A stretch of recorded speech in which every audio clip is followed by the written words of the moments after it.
अरे ठेव. मग बाया का देवा इकडे कसं काय? का ना बायाची मित्रांनो पार्टी दिली होती जेव्हा आलो होतो. बरं आहे का सगळं काम धंदा काय करतो काय नाही? जॉबला 15,000 पेमेंट आहे. बघ मी किती पुढे गेलो त्यापेक्षा. आपण दोघं शाळेत होतो. बघ 50,000 डाऊन पेमेंट करून गाडी घेतली लाखाची. बघ मग तुझं कसं काय चालू आहे? माझं काय निवांत आहे बघ. शेळ्या 50 पोरग लागते का मला? एक पोरग ठेवले. उत्पन्न आपल्याला 1,00,000-1,50,000 रुपये.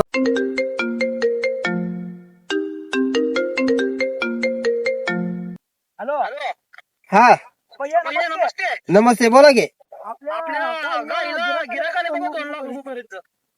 2,00,000 आपल्याला बोर्ड 2,50,000 देऊ बघा. आपली काय नाही काय आहे तशी. आपल्याला एक पोरग बघ कामाला 20-25 हजार पगार देऊ त्याला. हा नको देवा माझा असा बिझनेस चालू आहे बघ. इकडे सोन्यानो इकडे माझ्या. ए भया पोरग बिरग बघू नक. मी हाय बघ 20,000 करून टाक. बरोबर हाय मी हाय. यायला मालक मला 15,000 देऊन 20,000